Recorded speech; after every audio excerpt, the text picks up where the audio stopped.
अस्सलाम वालेकुम, welcome back video study YouTube channel. आज का हमारा लेक्चर नंबर 2 है MGT 502 की। हम वीडियो शॉर्ट लेक्चर सीरीज़ लेके जा रहे हैं ऑर्गेनाइजेशनल बिहेवियर। तो हम आज के लेक्चर में टूडे टॉपिक जो है हमारा course of organisational behaviour. Mean कि जो ये कोर्स हम ऑर्गेनाइजेशनल बिहेवियर कर रहे हैं, इसका क्या मकसद है, इसमें हम क्या अंडरस्टैंडिंग चाहते हैं। तो इसका जो पर्पस है, the purpose of the course is to improve your ability to understand organisation and to act effectively in them. कि आप इस मकसद को जान सकें कि ऑर्गेनाइजेशंस में कौन कौन सी आपकी एबिलिटी को इम्प्रूव होना चाहिए और आप वहाँ पर इफेक्टिवली वर्क कर सकते हैं। और this course is a study of human and work behaviour in the work place and with in society. Mean कि ऑर्गेनाइजेशनल बिहेवियर, ह्यूमन के बिहेवियर के ऊपर ही बात होगी। यहाँ पर मशीनरीज वगैरह और भी चीज़ें ऑर्गेनाइजेशन में इंपॉर्टेंट होती है, लेकिन यहाँ पर ये जो कोर्स है इसका main focus organisational behaviour human के ऊपर बात करना है कि ह्यूमन का कैसा बिहेव होना चाहिए वर्क प्लेस में और विद इन द सोसाइटी, ताकि वो जब एज अ ऑर्गेनाइजेशन में वर्कर काम कर रहा होता है तो वहाँ का हिस्सा होता है, क्योंकि सोसाइटी में भी उसी ने रोल एक्ट करना होता है और ऑर्गेनाइजेशन में भी। इसके बाद the purpose of organisation is to understand people in the organisation, ताकि वो लोग ऑर्गेनाइजेशन में पीपल ऑर्गेनाइजेशन के पर्पस को जान सके। To provide managers and practitioners with effective management tools. ये मैनेजर्स को अफेक्टिव मैनेजमेंट टूल्स दिए जा रहे हैं ताकि वो लोगों के बिहेव के अकॉर्डिंग उनको जो जॉब है वो उनके ऊपर सौंपें, ताकि वो अच्छे से वर्क कर सके और जो ऑर्गेनाइजेशन के गोल है उनको अचीव करने में काफ़ी हद तक बेहतर साबित हो सके। And to help organisation achieve their goals.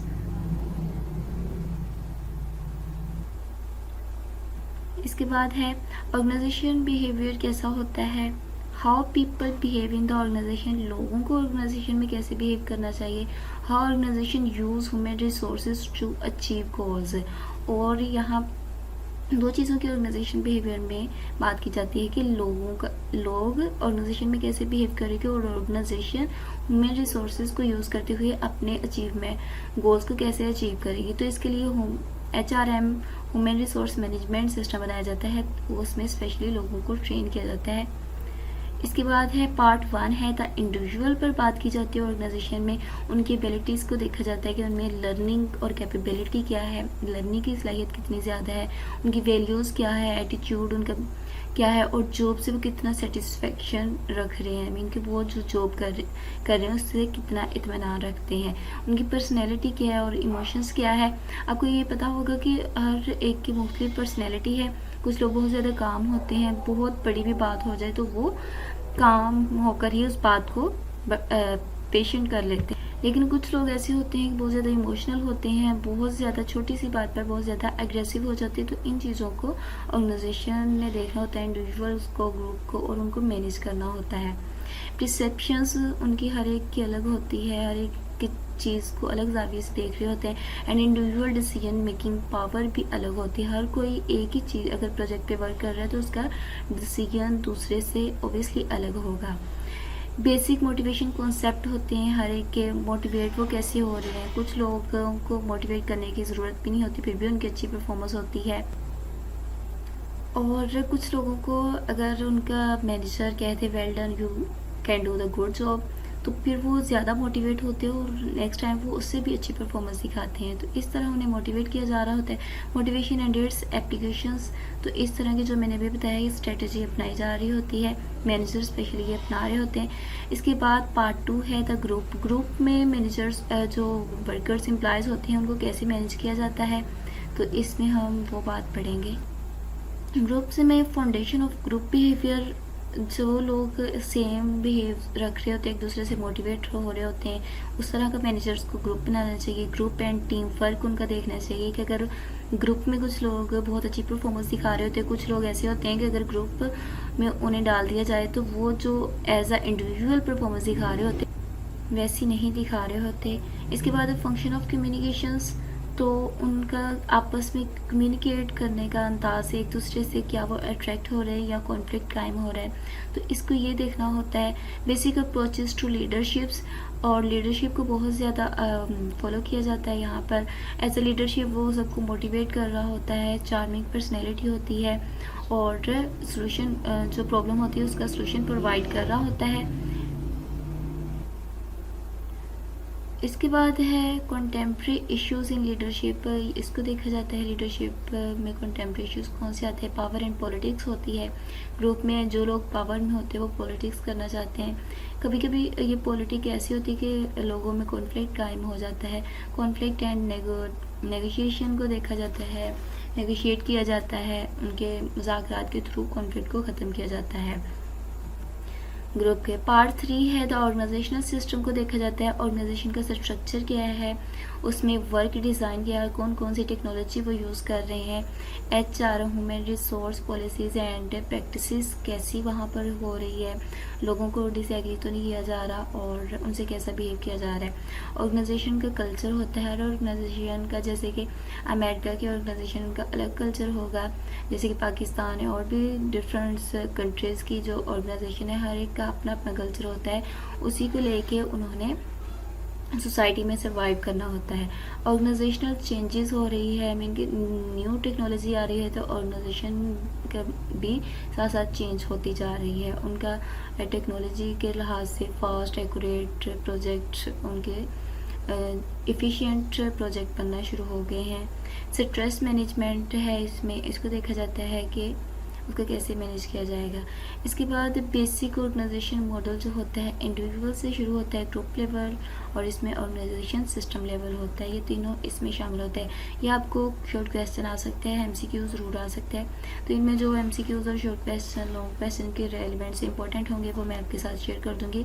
आगे यहाँ पर परफॉर्मेंस मैनेजमेंट के रेलिवेंट वो बात कर रहे हैं। तो ऑर्गेनाइजेशनल परफॉर्मेंस क्या होती है, इसमें एफिशिएंसी और इफेक्टिवनेस को देखा जाता है। तो ये भी आपको आ सकता है ऑर्गेनाइजेशन परफॉर्मेंस से रेलिवेंट आपको शॉर्ट क्वेश्चन। एफिशिएंसी क्या होती है, आप measure of how will resources are used to achieve a goal. Efficiency में आपने देखना होता है कि कितने आपने रिसोर्सेज यूज़ किए, क्या उनमें आपको ज़्यादा लॉस हुआ या प्रॉफिट, तो वो देखा जाता है। डू थिंग राइट्स मीन कि आपने अच्छा करना है। यहाँ पे effectiveness of measures of the appropriateness of the goals chosen are these the right goals, कि आपने इफेक्टिवनेस में ऐसे गोल्स को अचीव करना होता है जो आपको मैक्सिमम प्रॉफिट एफिशिएंसी दिखाए, and the degree to which they are achieved doing the right thing right. अगर आप अच्छा करेंगे तो फिर अच्छा ही होगा। तो इसके बाद है 2 परफॉर्मेंस डिमेंशंस इसमें यूज़ की जाती हैं, जो हमने पीछे भी पढ़ी हैं। एफिशिएंसी जो इससे आगे हमने पढ़ा था, making best use of the resources in achieving goal, कि आपने इतने अच्छे रिसोर्सेज को यूज़ करना है कि आप अपने गोल्स तक अचीव कर सकें। इफेक्टिव इसमें क्या होता है, डू थिंग्स राइट, कि आपने अपनी बेस्ट एफर्ट लगानी है कि आप अच्छा ही करें। इफेक्टिवनेस क्या होता है, choosing effective goals and achieving them. तो ये आपको MCQs में आ सकता है। आपने क्या करना है, choose effective goals and achieving them. आपने इफेक्टिव गोल्स यूज़ करने हैं ताकि आप अचीव कर सकें। इसमें क्या होगा, डू द थिंग राइट्स, तो तभी आप उसको राइट कर सकते हैं। ये और ये इन दोनों का एफिशिएंसी और इफेक्टिवनेस के रेलिवेंट MCQs आ सकते हैं। इसके बाद है व्हाट मैनेजर डू, मैनेजर क्या करता है। तो मैनेजर इंडिविजुअल होता है who achieve goals through other people. ये भी आपको MCQs आ सकता है कि मैनेजर एक वाहिद पर्सन होता है who achieve goals through other people, जो अदर पीपल्स के थ्रू अचीव गोल को अचीव करता है, कि उनसे वर्क करवा के। व्हाट मैनेजर डू, मैनेजर क्या करता है, getting things do through other people, वो दूसरे लोगों से क्या कर रहा होता है, काम ले रहा होता है। मेक डिसीजन मेक कर ले रहा होता है। एलोकेट रिसोर्सेज, अगर कोई भी रिसोर्सेज में प्रॉब्लम आ गई, मशीनरी वगैरह में, उसको उसने ठीक करके देना होता है, उनको एलोकेट करना होता है एम्प्लॉयज़ को। And direct the activities of other to attain goals, और वो वाली एक्टिविटीज़ देनी होती है दूसरों को ताकि गोल्स को अचीव कर सकें। तो ये आपको शॉर्ट क्वेश्चन भी आ सकते हैं। What manager do their work in an organisations, तो और वो ऑर्गेनाइजेशन में वर्क कर रहा होता है। तो गाइस बहुत ज़्यादा आपको पता है कि सेशन बन रहे होते हैं। एक डे में 6 to 5 टाइम पेपर हो रहा होता है वर्चुअल यूनिवर्सिटी में, और जब तक 15 डेज़ या 18 डेज़ वो अलग अलग उन्होंने जब डेट शीट बनानी होती है तो उसके अकॉर्डिंग टाइम टेबल के उन्होंने ये क्वेश्चन बनाने होते हैं, तो हर दफ़ा अलग अलग ही आते हैं आपको। फॉर मैनेजर फंक्शंस क्या होते हैं, उसने प्लानिंग करनी होती है फंक्शन में। ये आपको एमसीक्यूज़ में आ सकता है, मे बी इनमें से एक ना दिया हो, उनमें से कोई रॉन्ग दिया हो तो आपसे ये पूछा जा सकता है।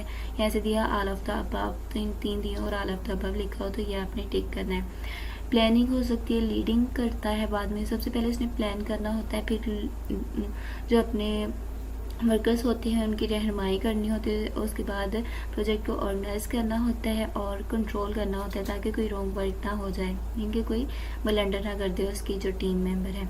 न्यू मैनेजर फंक्शंस क्या होंगे, यहाँ पर हम थ्योरीज को यूज़ करेंगे to provide leadership and instructions.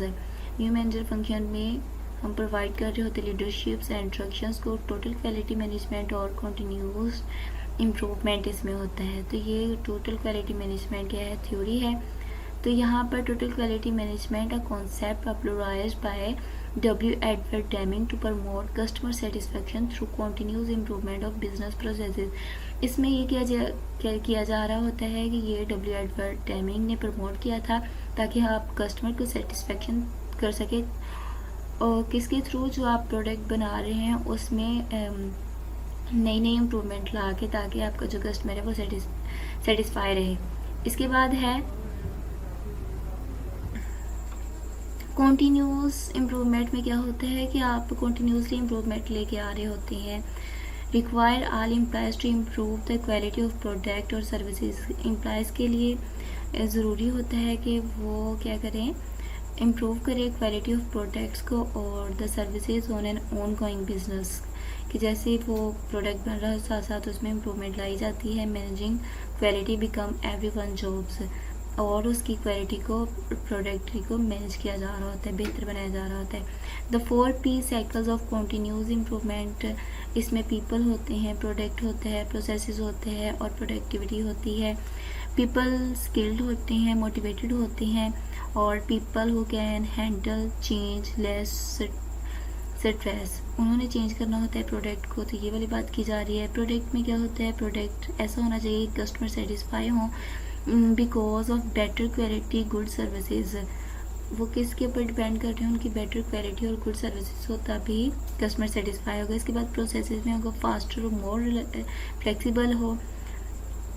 Flexible mean कि उसमें चेंजिंग आती रहे। Linear and ethical organisation processes, organisational learning, ऐसा प्रोसेस होना चाहिए फास्टर हो और चेंजिंग उसमें आती रहे। प्रोडक्टिविटी में क्या है, लेस वेस्टफुल हो, मीन कि आप जो भी प्रोडक्ट बनाए उससे आपकी जो वेस्टेज जितनी कम होगी उतने ही बेहतर होगा ऑर्गेनाइजेशन के लिए, ताकि उससे लॉस कम होगा और प्रॉफिट ज़्यादा होगा।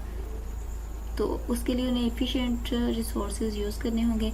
मैनेजमेंट रूल्स हैं आगे कि मैनेजमेंट को कौन से रूल्स होने चाहिए, तो set of expected behaviour associated with the manager, manager को ऐसा बिहेव एसोसिएट करना चाहिए, एक्सेप्ट किया जा रहा होता है कि वो एसोसिएट करेगा। लर्न एंड इम्प्लाइड, सीखता है और डिवेल्प कर रहा होता है। Vary by level in the organisation, mean के हर एक मैनेजर के लिए टेक्निकल स्किल्स जैसी होती हैं, ह्यूमन स्किल्स और एक्सपर्ट स्किल्स, इस सब टॉप मैनेजर, मिडिल मैनेजर और फ्रंट लाइन मैनेजर सबके लिए अलग अलग होती हैं।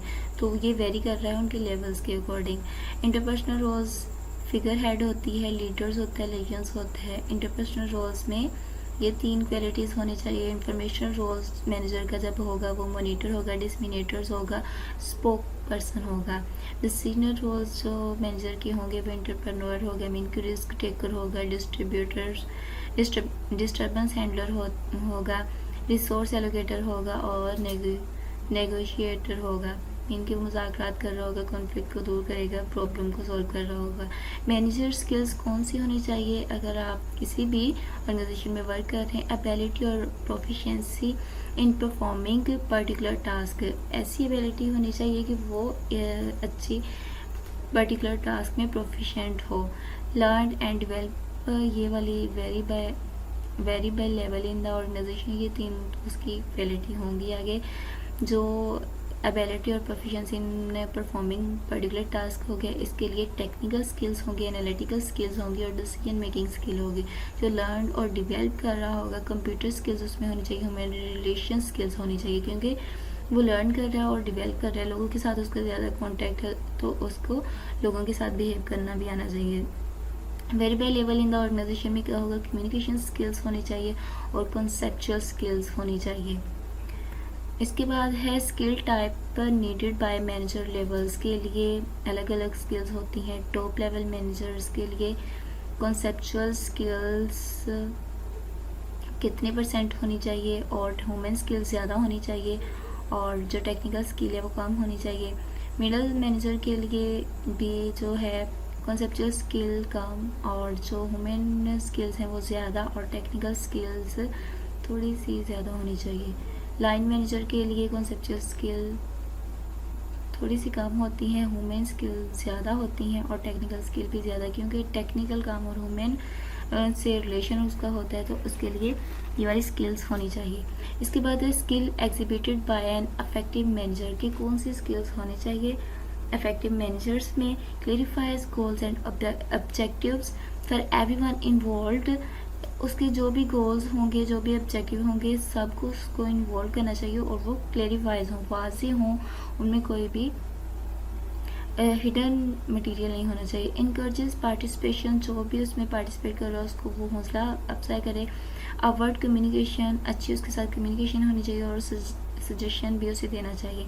Plans and organise for an orderly work flow, plans उसके वो कर रहा होता है, ऑर्गेनाइज कर रहा होता है for an orderly work flow को, ताकि वो मेंटेन रख सके।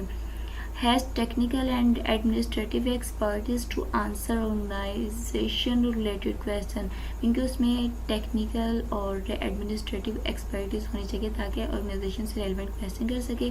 Facilitate work through team building, training, coaching and support, जब वो फैसिलिटेट कर रहा हो वर्क थ्रू मीन के टीम को बिल्ड कर रहा होता है, ट्रेनिंग कर रहा होता है, कोचिंग एंड सपोर्ट, तो उसमें ये वाली फैसिलिटी होनी चाहिए। Provide feedback honestly and constructively, तो प्रोवाइड उसको करना चाहिए जो भी फीडबैक ऑनेस्टली और कंस्ट्रक्टिवली, मीन के उसमें कोई भी धोखाबाजी नहीं होनी चाहिए। तो ये इस तरह से भी आपको स्किल इफेक्टिव मैनेजर्स के रेलिवेंट भी आपको MCQs और क्वेश्चन आ सकता है। आगे है keep things moving by laying on schedules, deadlines and helpful reminders के बारे में यहाँ पे बात की जा रही है, ताकि वो वर्क को शेड्यूल कर सके जो उसने डेडलाइन दी हुई है, और ताकि वो प्रोडक्ट ऑन द टाइम बन सके। इसके बाद है control detail without being overbearing, और जो भी डिटेल है उसको कंट्रोल रख सके without any bearing. Applies reasonable pressure for goal accomplishment, उसको ये वाला पॉसिबिलिटी है कि जो मैनेजर होता है वो वर्कर्स के ऊपर अगर वो ऑन द टाइम वर्क नहीं कर रहे हो तो उनके ऊपर प्रेशर डालकर वर्क ले सकते हैं। Empower and delegates key duties to others by maintaining goal clarity and commitment, वो इसमें एम्पावर होती है और वो डेलीगेट करता है अपनी, डेलीगेट मीन कि वो अपनी जो रिस्पॉन्सिबिलिटी है और दूसरे को असाइन कर सकता है, ताकि जो टेक्निकल एक्सपर्ट्स वगैरह हैं या वर्कर्स हैं अच्छी परफॉर्मेंस दे रहे हैं तो उनको दे के अपनी ड्यूटीज़ अदर से अपने गोल्स में क्लियरिटी और कमिटमेंट ला सकते हैं। Recognising good performance with rewards and positive reinforcement, और वो इन चीज़ों को भी पता होता है कि कौन गुड परफॉर्मेंस कर रहा है, उनके अकॉर्डिंग उनको पॉजिटिव रीइंफोर्समेंट के लिए रिवॉर्ड दिए जा रहे होते हैं।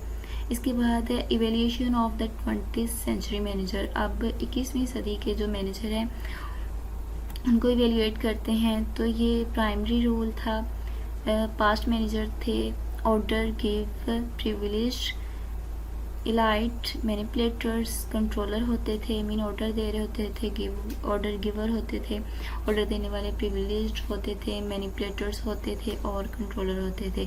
टुडे मैनेजर क्या फैसिलिटेटर्स हैं, इनकी फैसिलिटीज़ दे रहे होते हैं। टीम मेंबर्स होते हैं, एज टीम मेंबर के तौर पर भी काम कर रहे होते हैं। टीचर्स की तरह वो सिखा रहे होते हैं। एडवोकेट होते हैं, स्पॉन्सर होते हैं, मीन के स्पॉन्स कर रहे होते हैं। लर्निंग एंड नॉलेज जो पास्ट में था, प्रेडिक्ट लर्निंग होती थी। नैरो स्पेशलिस्ट थे, मीन के अपने तक ही जो उनकी इंफॉर्मेशन होती थी खुद तक ही रखते थे। Continuous life long learning, mean के कॉन्टीन्यूसली वो लर्न कर रहे होते हैं। Journalist with multiple specialist, journalist होते हैं और मल्टीपल स्पेशलिस्ट, मीन के उनमें बहुत ज़्यादा क्वालिटीज़ होती हैं, टेक्निकल एक्सपर्ट्स और प्रॉब्लम को सॉल्व कर रहे होते हैं और एट्सेट्रा। कंपेंसेशन क्राइटेरिया क्या होता था, टाइम होता था, एफर्ट होता था, रैंक होता था पास्ट मैनेजर में, और अब के मैनेजर में स्किल्स हैं और रिजल्ट्स हैं। कल्चर ओरिएंटेशंस में क्या था, मोनोकल्चर होते थे, मोनोलिंगुअल होते थे। मोनोकल्चर मीन के एक ही तरह का कल्चर होता है, लेकिन अब मल्टी कल्चर और मल्टी लिंगुअल है, मीन के एक कल्चर के साथ वो सर्वाइव नहीं कर रहे कि अगर पाकिस्तान में उन्होंने जॉब की हुई है तो जस्ट पाकिस्तान को सर्विस दे रहे हैं। आज की जो 20th सेंचुरी है, ऑनलाइन सिस्टम हो गए, आप टेक्नोलॉजीज इतनी हाईएस्ट हो गई है कि आप एक जगह पे बैठ के दूसरे कंट्रीज़ में मिनटों में क्या कर सकते हैं, मीटिंग कर सकते हैं। एक जगह से दूसरी जगह मल्टी जो है कंट्रीज़, उनमें आपने अपना बिजनेस किया हुआ है और सबको सर्विसेज प्रोवाइड कर रहे हैं। तो टुडे जो मैनेजर है वो मल्टी कल्चरल है। इसके बाद है where do manager work in, और ऑब्वियसली मैनेजर जो वर्क करते हो इन ऑर्गेनाइजेशंस में ही करते हैं। तो ये हमारा आज का लेक्चर कंप्लीट हो गया। होप सो कि ये वीडियो आपके लिए हेल्पफुल हो, तो please like and subscribe my channel for latest update. अगर आपको फिर भी इसमें कोई प्रॉब्लम आ रही हो तो आप कमेंट सेक्शन में कमेंट कर सकते हैं। ओके, अल्लाह हाफिज़।